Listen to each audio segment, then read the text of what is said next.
Happy Tuesday. Welcome to the Global Stewardship Podcast. Maria Lovely Daggett is on the show today. She is a sixth generation Montanan. I know many Americans that aren't even sixth generation Americans. With the territory of her childhood and her family's history, she is a true land steward. Maria talks to us about her childhood, about some of her outdoor activities, and about her journey with Lyme disease and healing it with bee venom. Thank you for listening to another episode, and we're going to dive right in. I'm a sixth generation Montanan. My parents ran an outfitting business growing up, so hunting, fishing, the great outdoors was a huge part of my life, and the stewardship that came with that. And I was able to develop a life based around the great outdoors. You're a sixth generation Montanan. Can you share a little bit about your family's history and why that is a unique title to have? Yeah, as time goes on, I definitely realize how lucky I am to have such a rich heritage and be a part of this state. My parents, or not my parents, great great grandparents, homesteaded back in the day, and it wasn't easy times. There was a lot of loss, a lot of hardship, but they came to Montana and put roots down here, and I'm so grateful for that. I have a deep appreciation of this state, and being able to grow up here, live in a small town, it just made for a very unique childhood. I went to a one-room schoolhouse growing up, so there were 6 kids, K through 8. It was just myself and another girl in my grade, Wow. and it's about a 15-minute drive to the schoolhouse. Eventually, I ended up going to what we called town school, just so I could do sports and some extracurriculars. And that was about a 40-minute bus ride every day, twice a day. Home and back was each 40 minutes. And that's where our closest gas station and grocery store were, but still that was pretty small. So we'd often drive like an hour and a half about once a month to go do a big Costco run and go to what we considered the city and get everything we needed. So Montana is definitely, it's changed a lot over the years, but that's like the true Montana from my perspective. Yeah, that's so cool. I forgot that I wanted to talk about our childhoods because I grew up in Big Sky and moved away when I was 10. At our elementary school in Big Sky, there used to be like they had the one room schoolhouse that was like the historical building that we didn't go to school in that building because we had like 10 kids in our class or whatever. Like we had outgrown that one schoolhouse building. But I remember thinking, wow, people used to go to a school in one room. And I thought that our school was small. And to think that you started out school in a school like that is just really interesting. We had always looked at that little building as like something from way back in history. And you were going to one of those schools. That's wild to me. Yeah. Yeah. And then I'm sure so many people hear about your experience and they think that's a step back in history and that's so small. So Yeah. it's just, it's funny. I actually can't imagine because even the stories that I'll tell people, like you said, they're kind of mind blown. Like, oh, you drove an hour to go to Costco. Like we drive 10 minutes now when we live in the Carolinas. Mm-hmm. It's really hard for people to understand. Can you share a little bit about other ways that your childhood was maybe different from if you were to have grown up somewhere else? Yeah. It was, it was very cool. My parents ran a business out of our home. They were outfitters, so we did big game hunting in the fall. In the summer, it was pack trips, horseback rides, float trips, fishing trips, that kind of thing. And we didn't have TV. We weren't allowed to say the word bored. If we said we were bored, we had to go pick rocks out of the field. So it just kind of gave us this big appreciation for the outdoors. I mean, I spent almost every minute out there working, helping my parents, being around the livestock, and it just makes you have a very deep appreciation and connection with the earth. And I know that's what this podcast is about, is stewardship. And it truly, the outdoors shaped who I am today. Mhm. And yeah, as you know, I think it's just very special and grounding and healing and so important for us to have as part of our lives. Yeah. I think it's hard to live in Montana and not have a relationship with the land compared to some other states. But I still think it's unique that your family's story being there for that many generations. I mean, I do know people who are several generations into their family being in Montana, and they've already lost a lot of that relationship to the land. And their parents didn't continue on keeping livestock, or, like Mm-hmm. something like you not having TV, the priorities have changed. Can you tell us a little bit about how, like, your parents and your grandparents, why they have been passionate about keeping those traditions going? I everything I do in the outdoors, which is a lot. I'm very, very busy. I ski, I hunt, I ride horses, all these different things. And to me, it's always been a way for me to spend time with my family. It's never been an individual sport. It's just kind of a tradition in what we do together. Hunting camp in the fall, we have my aunt and uncle and my sister and her family, and my brother and my parents, and it's just almost this big family reunion of sorts. So I think it's just been a way for us to connect. My dad comes from a long line of hunters, and my mom does too. Her parents actually are from Germany. And I believe my great grandpa was what they call a huntsman for the Baron. So it's just like this cool heritage, and we come together, and it's a big part of our life. It's also how we fill the freezer and how we live, and how much of my family has made a living is by sharing these experiences with others. And it's, I don't know, it's kind of all consuming, just a big part of our lives. I'd love to talk more about the activities that you guys do. Maybe you can share some of your absolute favorites, because I know that you do so many things. The cool thing is with 4 seasons in Montana, we just kind of get to rotate through. I don't have to pick one thing, which is awesome. As a kid, I ended up getting into competitive free ride competitions, and I started skiing at a high level and got a snowmobile and just fell in love with the whole winter world. Spring and summer are more pack trips and spending time in the mountains.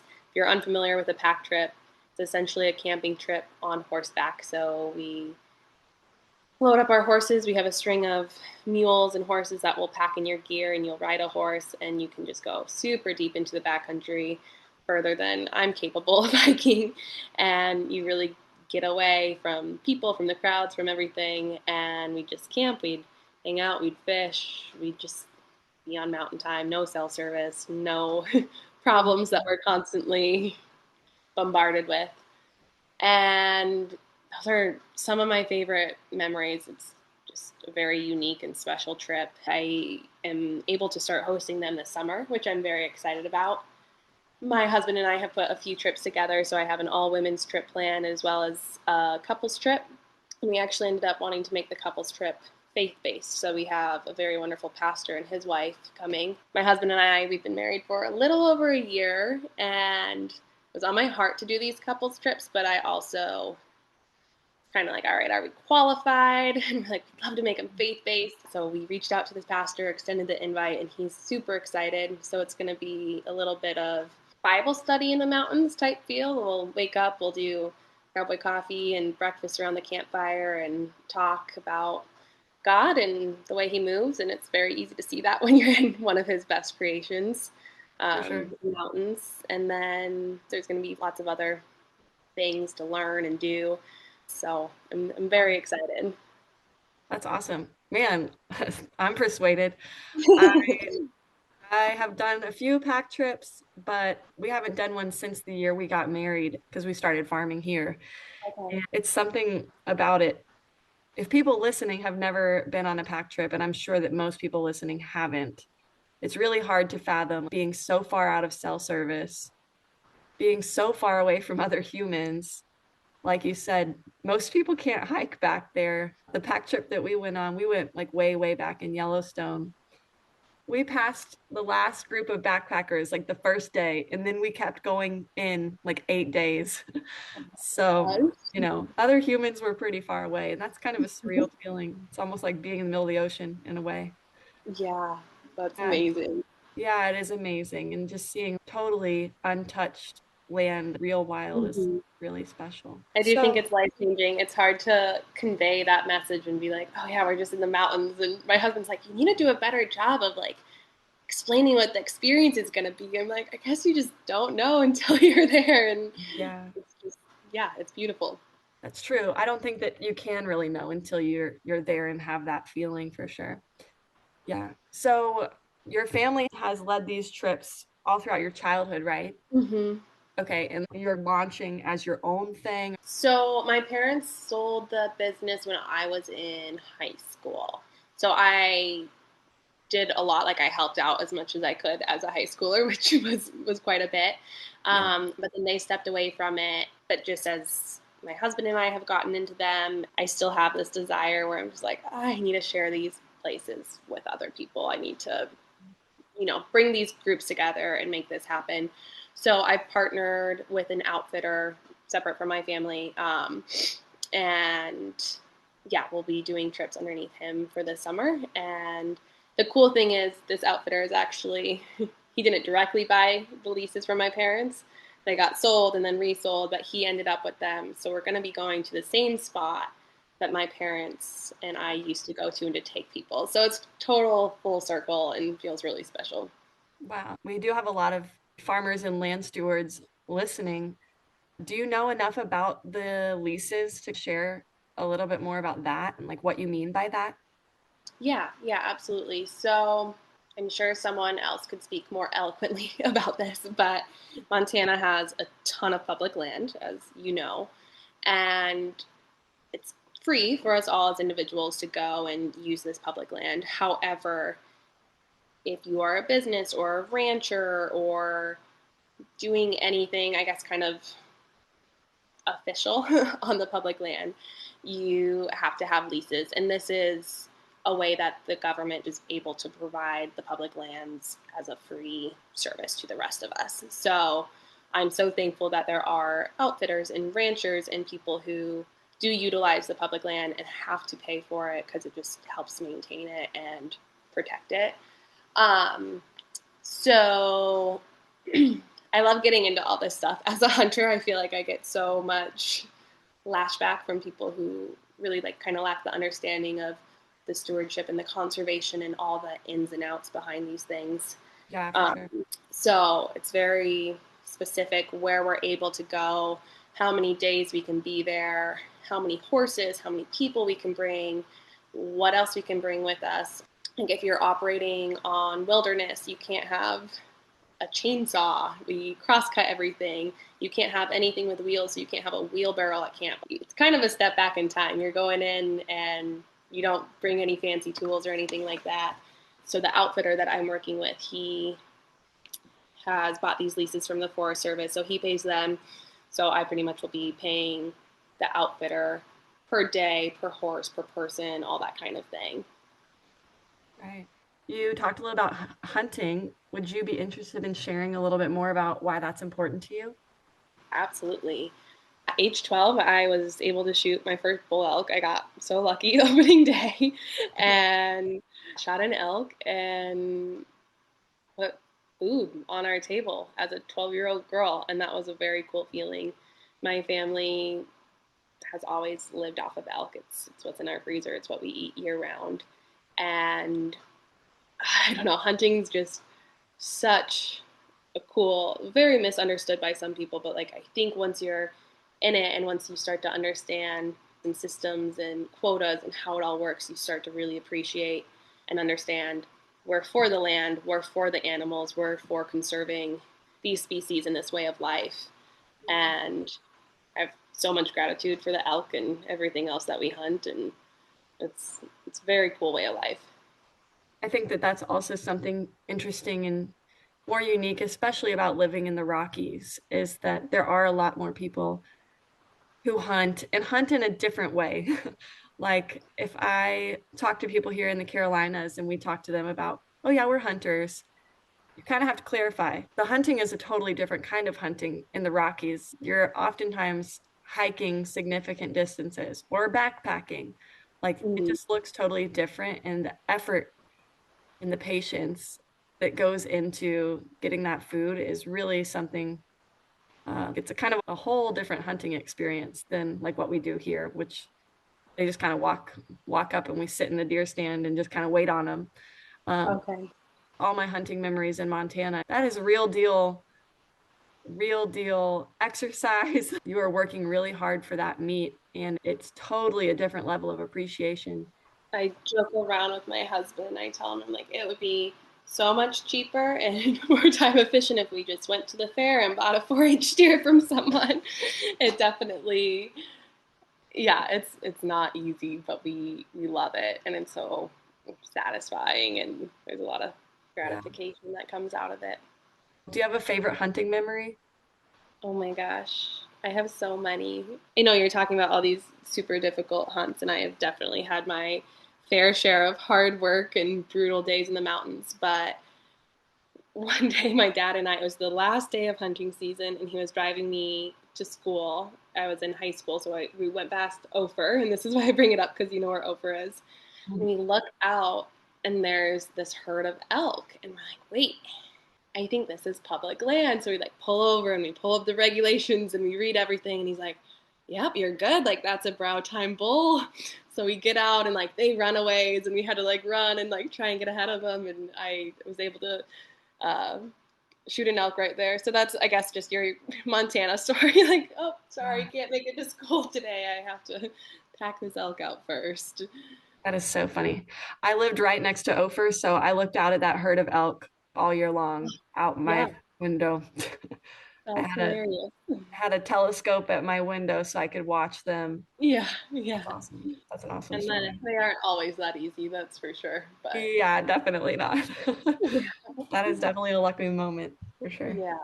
That's cool. So when I think about being a sixth generation Montanan, I wouldn't have thought about this before the last few years, but I now think and wonder if people talk to you about the Yellowstone series a lot. Oh gosh. I did it all the time. I used to waitress and I would have people come in and say like, "Oh, you dressed like Beth Dutton," or like, "Oh, you see John? Is he at the bar?" I'm like, I don't know what to say to you. And like, I've worn cowboy boots my whole life. I'm dressing like myself. Yeah, that's Um, definitely changed a lot of things in Montana. yeah, it's definitely this craze.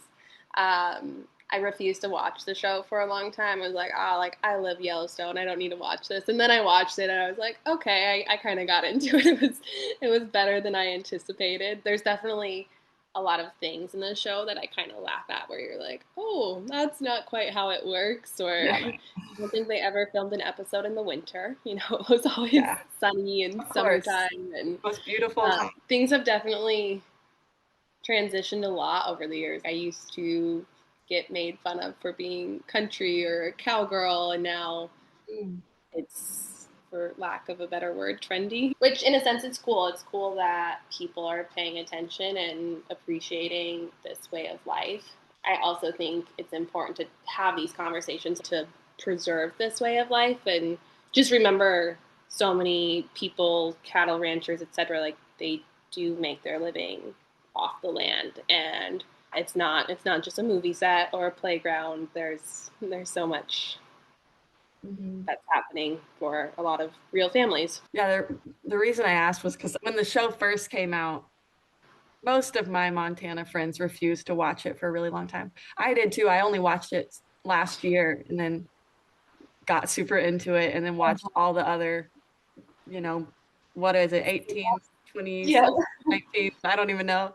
yeah, I Um, watch those too. yeah, that's the homesteading story. So just interesting. Yeah, it certainly is like, it's Bozeman is the most expensive airport to fly into in the US a lot of times. And that's been Yeah. hard for us because we still have family there and it's so expensive to visit family anymore. Hmm. Because it costs as much, it's cheaper to go to Europe now sometimes, most of the That's time. crazy. We could go to Mexico 3 times and not spend what we spend getting to Bozeman. Um, Yeah. that is really trendy. And I even, just knowing so many farmers, I've I've met people who've moved out to Montana to live their ranching dreams and didn't realize all that it entailed and all that was going to go into it. And it's not easy. It's like Hmm. they didn't realize really you can watch so many videos and think you know so much, but it's a really hard way of life. And you're so right. The TV shows do not remotely do it justice, especially they don't show winter. Like, what in the world? Yeah, the whole aspect of rural living and what comes with that and having animals. And then also, I do feel for many people kind of similar age as us who moved to Bozeman chasing that Montana dream, and you can't get out of an apartment, and rent and the cost of living is just so high that it's hard to get by, and it's hard to go do those things that kind of get sold to you on TV. Yeah, we're in a weird place right now. It's just crazy the amount of growth that the state is going through, and I say it comes with a lot of growing pains. I don't think anyone ever expected these towns to get as big as they are, and you feel that when you're driving through, and services and everything is just like, oh, we're not like, these roads weren't made for this many people. Yeah, a drive that you used to be the only car on the road, and now there's traffic. That's Yeah. so crazy. Or even like you were talking at the beginning, how it used to be a certain amount of a drive to a grocery store. Now there might be three grocery stores where there used to be no grocery stores, and a movie theater and a doctor, like that didn't used to be there even 15 years ago. It's been nutty to watch for sure. Yeah, it's a shock. Is there anything else that you would want to talk about land stewardship wise or food wise? We kind of mentioned bee venom therapy, and that's very off topic probably, and some people are like, what, wait, what did she just say? But it's been a huge part of my life, and just given me an even deeper appreciation for all of God's creation and the animals and the land. And I guess a little bit of backstory for everyone: I have been struggling with Lyme disease for a very long time. So I got bit by a tick. A lot of people are shocked to hear that, since I did grow up in Montana. There is Lyme in all 50 states now, and I don't know when I got bit or where I got bit. There's a lot of misinformation out there about ticks having to attach for a certain amount of time and you needing that bullseye rash. And the science that's coming out is proving that to be wrong. Like, there's no minimum attachment time. You don't always get that bullseye rash. So oftentimes people like myself are bit and they don't even know. With that said, also growing up, I didn't take ticks seriously. We'd find them on our horses in the spring, and I remember I worked as a wildland firefighter for a summer, and I pulled my glove off. I had been like working on a fire for a while, and I had 5 or 6 ticks just like around my wrist in my hand, and I was like, oh, that's so gross. And that's as much thought I gave it. But I started experiencing some serious health issues, and it took me a long time to get diagnosed, but I finally did. And Lyme is a very interesting world. Recently, there's been more talk and money allocated for research at a government level, which is really cool to know that maybe things are shifting. But I was kind of on my own for a while. I bounced between lots of different doctors, both in the Western and more that natural world. And there was a lot of trial and error. Some treatments that would get me feeling a little better, some that just made me worse. And then I discovered bee venom therapy. And bee venom therapy is an ancient practice. It's been used forever, oftentimes for arthritis, MS, ALS, different things like that. And it was discovered fairly recently that it can also cure Lyme disease, which is super cool. If you go to the Western doctor and they believe in late stage Lyme, or like will say, okay, yes, you have that, their solution is just lifelong antibiotics, Mm, which come with a lot of yeah. pitfalls, and it doesn't do the trick. It won't take care of it, because Lyme is very smart. It builds these walls pretty much against antibiotics or different herbals that you throw at it, and it just kind of morphs and protects itself. But the bees come in because bee venom has these amazing properties that can actually kill the Lyme, and bacteria doesn't see the bee venom as a threat, so it continues to do its thing. It doesn't protect itself or build those biofilms, those walls, and the bee venom kills it. So I've been stinging myself with bees. That is the only way to go about it, is by like actually physically stinging yourself. as you can imagine, it's not a fun treatment, but I'm seeing amazing results. And there's a ton of other success stories out there. People are getting their lives back from it. So that's been this cool journey that I'm on. And I love talking about and sharing with others. And I'm sure just you sharing about that has helped a lot of other people who maybe didn't know that it was an option. Yeah, yeah, I wish I would have found it sooner. When did you Um, first learn that you had Lyme? it was in 2019, but I had some weird symptoms and stuff as a kid. Like I just kind of get these sick spells and then I'd pop out of it. So we never thought anything too seriously about it. Mm. Um, but I ended up traveling right after I graduated high school and I got super sick. Um, I was in Vietnam and I'm sure the food or something made me sick. And after that, like I just couldn't get back to myself. I had been skiing at a super high level at that point. I had blown my ACL and I just remember being like so fatigued where I couldn't do my little like tippy toe exercises. And I've been doing like CrossFit and climbing mountains and, very, very active. And it just kind of went downhill from there. And then I finally got that diagnosis. Mm. Wow. Gosh, I'm sure that that totally was crazy transformative for your life in all kinds of ways. Despite your diagnosis, have you been grateful for like the way it forced you to maybe slow down or do things differently, or like how did life change when you got that diagnosis? Yeah, I think I was pretty stubborn. And like when I first got the diagnosis, I was like, oh, good. Like, I know what's wrong with me now. And then I realized what having Lyme means and how much misinformation and just doctors not knowing and out of pocket expenses and stuff that come with it. And you kind of feel like a guinea pig to an extent. So then I was kind of scared. I was just like, oh, this isn't, we know what it is. Let's fix it. Let's try a million things. I just went on as much as I could.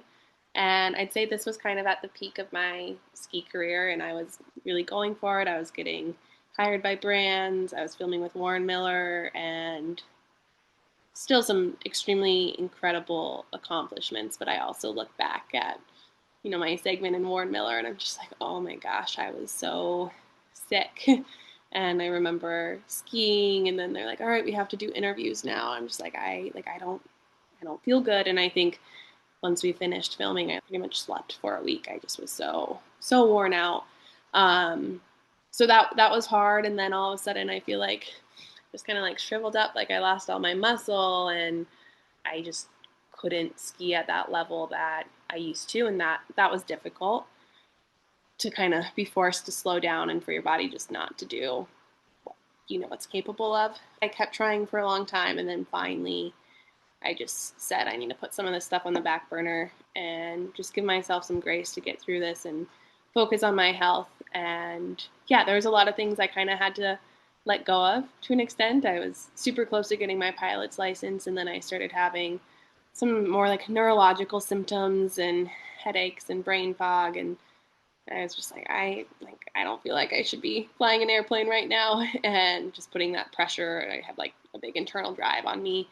So yeah, I said this will come back to my in my life if it's supposed to be, but for now I'm gonna focus on healing. And there's absolutely a silver lining in all of it, and so much of what has helped are just honestly lifestyle changes, diet and sleep and nutrition, how I take care of myself. And I think as far as things go, like the lessons I've learned and what I do is really going to set me up for the rest of my life. And my husband and I are excited to have children, and I just think about how I'm going to better raise them, knowing and having all these tools in my pocket. Yeah, definitely. I'm sure that people listening have probably a couple questions about the bees. So before we go, can you share a little bit about where you get the bees from, how you store them, how you do this? You don't have to go super in depth, but how do you sting yourself with bees? Yeah, yeah, absolutely. I feel like I should start with a little disclaimer um, before I just started stinging myself. I did do a lot of work. Ended up finding out I was living in mold and my detox pathways were shut down.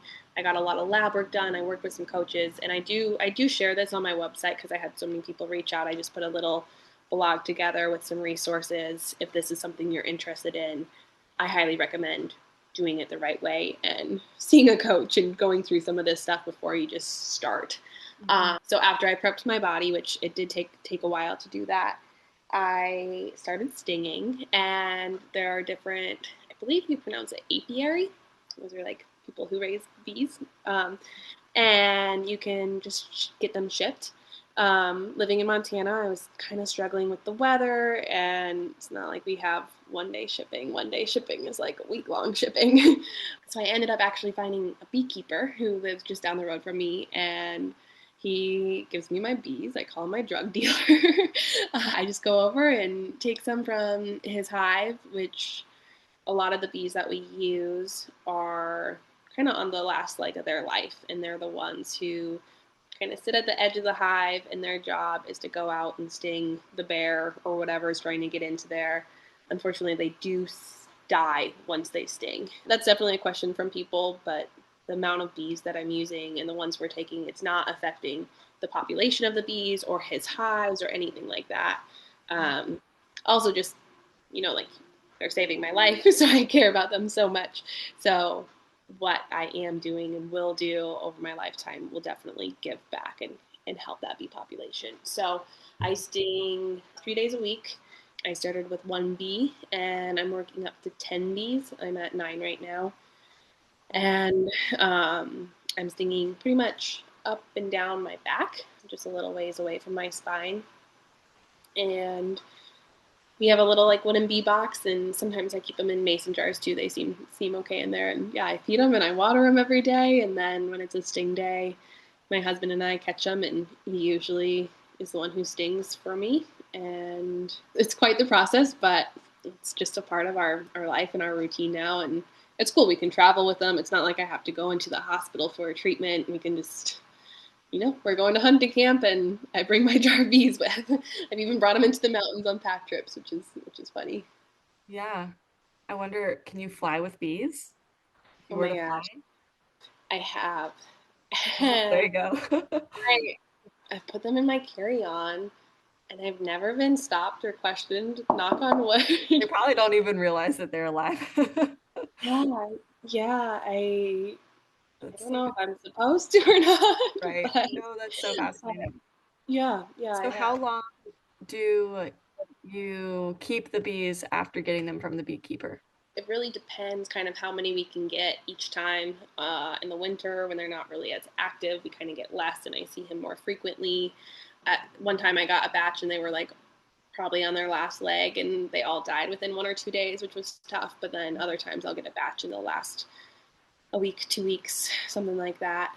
And yeah, so once I sting, they do die. They live a little while afterwards, but they don't think it's Yeah. necessarily good for them. So I put them in a little jar in the freezer and just kind of help them die faster. And we'll go release them and thank them. And it's crazy. I'm seeing significant changes. There was a lot of people in my life who questioned this, and it's cool for the people around me. And my parents will see me and be like, "Oh my gosh, like you look different. You look better, and this is better." And Wow.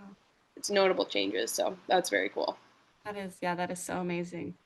I really do believe that God gives us all that we need. We just in a lot of ways we just don't know that the things exist and that it's out there. Like who would have thought? Really, who would have thought, oh, let's just sting ourselves with bees. That's the solution. Like people just wouldn't think that?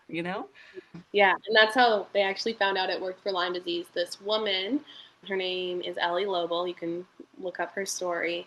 She was very sick for many years, and she was on her deathbed, and she ended up hiring an end of life caregiver to come stay with her. She just said, like, I know my time has come. I need you to just come stay with me. Like, as I die, I have a couple days left. Like, it's not good. And she just kept hanging on. So eventually she's like, hey, let's go for a walk. So this caregiver, this big, tough guy, and they went for a walk, and she was just like, wow, it's so beautiful out. Like, this is so lovely. It also didn't change her desire if she wanted to continue living or not. She was in a lot of pain and she knew her time had come. And they heard something, and all of a sudden they were getting swarmed by bees.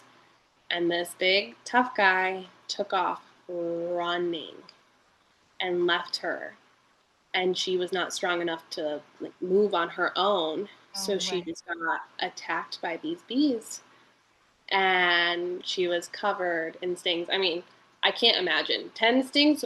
It hurts. It is not fun. So just that full body and being stuck there as you're getting just swarmed. And once you get stung, you release this pheromone that tells the other bees like, oh, attack, which is kind of crazy. Anyways, the guy eventually comes back. He's obviously apologetic, but she won't let him take her to the hospital because she's like, no, I don't, I'm not going to go get care. Like, this is my time. I guess this is just helping me Hmm. go. Just take me home and put me in bed, and I'm probably not going to wake up in the morning. But she did wake up in the morning and she felt better than she had for years. And she started moving and walking on her own. And then she kind of went down this rabbit hole and learned about bee venom therapy and how it had been used for so many different things over the years. And now here we are. There's a whole community of people with Lyme who are stinging to heal. Wow, that is so cool. I know this has only been a recent journey for you, but I would imagine it would make you such a strong person. Like you even said, the pain of being stung by 9 different bees. That's just intense. Like how have you grown as a person through this? I think it's given me such a deeper appreciation for days that I do feel good. And I think there's so much that we just take for granted. We recently had a big windstorm and we lost power for 36 hours. And I was just like, oh my gosh, like I don't wake up and say, thank you, God, for electricity. I just am so used to it and being able to cook on our stove and have heat. And I think when I was healthy, I just took life and everything I was able to do for granted.